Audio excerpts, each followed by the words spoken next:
Olá, meus queridos irmãos, sejam todos bem-vindos a mais uma leitura. Hoje, 2 Samuel, capítulo 18. A morte de Absalão. O rei Davi juntou todos os seus soldados, dividiu-os em grupos de 1000 e em grupos de 100 e colocou oficiais para comandá-los. Então mandou que saíssem 3 grupos, um comandado por Joabe, outro por Abissai, irmão de Joabe, a mãe deles era Zeruia, e outro por Itai, da cidade de Gate. E o rei disse aos seus homens: Eu também irei com vocês. Eles responderam: O Senhor não deve ir. Se formos obrigados a fugir, ou se os inimigos matarem a metade do nosso exército, isso não fará nenhuma diferença para eles. Mas o Senhor vale por 10.000 de nós. Será melhor que o Senhor fique aqui na cidade e nos mande socorro. Eu farei o que vocês acharem melhor, respondeu o rei. Então ficou ao lado do portão, enquanto os seus soldados saíram, marchando em grupos de 1000 e de 100. Ele deu a seguinte ordem a Joabe, Abissai e Itai: Se vocês gostam de mim, tratem o jovem Absalão com delicadeza.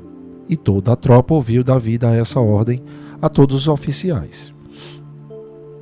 O exército de Davi avançou contra os israelitas no campo e lutou contra eles na floresta de Efraim. E os soldados de Davi derrotaram os israelitas. Foi uma derrota terrível. 20.000 homens foram mortos naquele dia. A luta se espalhou por toda aquela região e morreram mais homens na floresta do que no campo de batalha. De repente, Absalão se encontrou com alguns dos soldados de Davi. Absalão ia montando numa mula e, ao passar por baixo de um grande carvalho, a sua cabeça ficou presa nos galhos. A mula continuou a correr e Absalão ficou pendurado. Um dos homens de Davi viu Absalão e disse a Joabe: Eu vi Absalão pendurado num carvalho. Joabe disse: Você viu? Então por que não o matou ali mesmo? Eu teria dado a você 10 barras de prata e um cinto.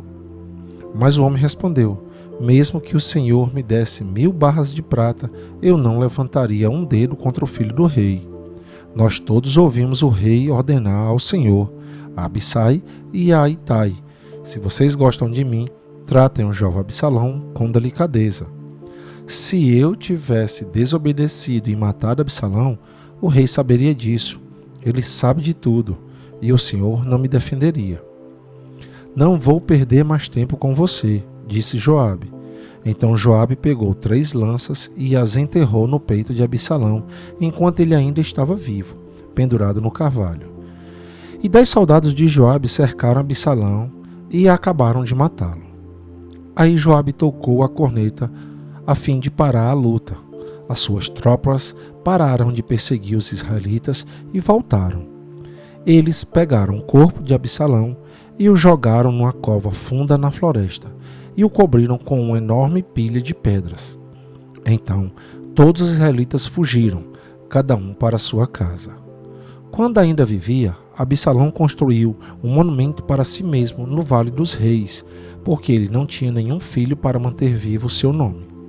E deu seu próprio nome ao monumento, que até hoje é conhecido como o Monumento de Absalão. Davi chora a morte de Absalão. Então, Aimaas, filho de Zadok, disse a Joabe: Deixe que eu vá correndo dar ao rei a notícia de que o Senhor Deus fez justiça, livrando dos seus inimigos.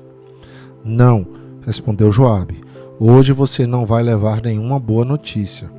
Outro dia você poderá fazer isso, mas hoje não, porque o filho do rei morreu. Então disse ao seu escravo etíope: Vá você e diga ao rei o que viu. O escravo curvou-se diante de Joabe e saiu correndo.